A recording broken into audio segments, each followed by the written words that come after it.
महर्षि रमण का जीवन और उनके विचार ब्रह्मचर्य की सबसे गहन व्याख्या प्रस्तुत करते हैं। सामान्यतः लोग ब्रह्मचर्य को केवल कामेच्छा से दूर रहने या विवाह न करने के रूप में देखते हैं, लेकिन महर्षि रमण का दृष्टिकोण इससे कहीं आगे था। उनके अनुसार ब्रह्मचर्य का वास्तविक अर्थ है ब्रह्मा में चलना, यानी अपने जीवन और चित्त को पूर्ण रूप से आत्मा और ईश्वर की ओर मोड़ देना। यह केवल शारीरिक संयम नहीं, बल्कि मन, बुद्धि और हृदय की संपूर्ण पवित्रता है। रमण महर्षि ने किशोर अवस्था में ही आत्मज्ञान का अनुभव कर लिया था। उसके बाद उनका मन सांसारिक वासनाओं से एकदम विमुख हो गया। उन्होंने विवाह नहीं किया और न ही सांसारिक सुखों की ओर कोई आकर्षण दिखाया। उनका संपूर्ण जीवन तप, ध्यान और मौन में बीता। वे कहते थे कि जब आत्मा का साक्षात्कार होता है तो काम वासना और भोग की इच्छा स्वाभाविक रूप से विलीन हो जाती है। उनका मानना था कि ब्रह्मचर्य आत्मज्ञान की तैयारी नहीं, बल्कि आत्मज्ञान का फल है। जब तक मन बाहरी विषयों और भोगों की ओर भागता है, तब तक वासनाएं बनी रहती हैं।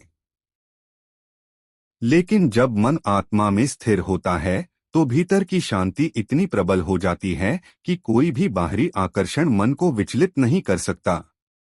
इसीलिए वे कहते थे कि ब्रह्मचर्य को कृत्रिम रूप से थोपना उचित नहीं, बल्कि आत्मविचार के माध्यम से उसके मूल कारण को समझना चाहिए। महर्षि रमण का दृष्टिकोण यह भी था कि केवल शरीर को संयमित करने से ब्रह्मचर्य पूर्ण नहीं होता।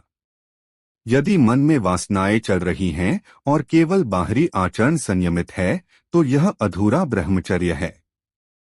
वास्तविक ब्रह्मचर्य तब है जब मन, वाणी और शरीर तीनों में शुद्धि हो।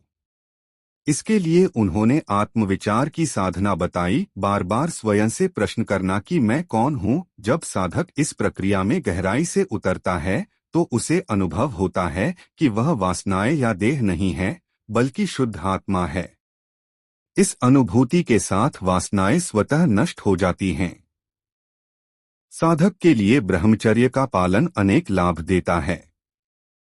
मन शांत और एकाग्र होता है, स्मृति और बुद्धि प्रखर होती है, शरीर में ऊर्जा का संरक्षण होता है और ध्यान में गहराई आती है।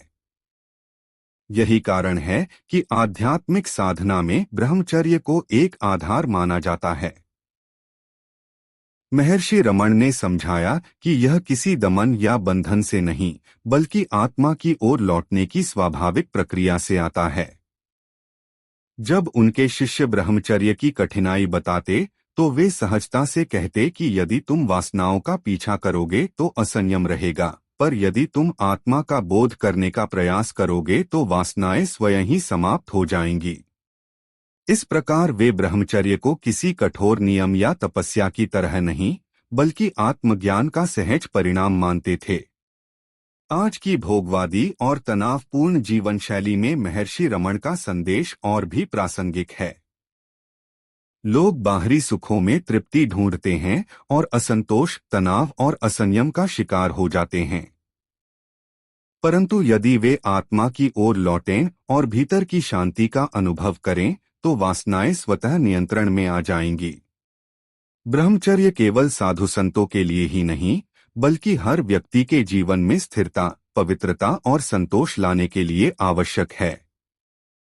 महर्षि रमण का जीवन इस सत्य का प्रमाण है कि आत्मज्ञान होने पर ब्रह्मचर्य सहज रूप से आ जाता है। यह केवल कामेच्छा का दमन नहीं, बल्कि आत्मा की ओर स्थायी रूप से मुड़ जाना है।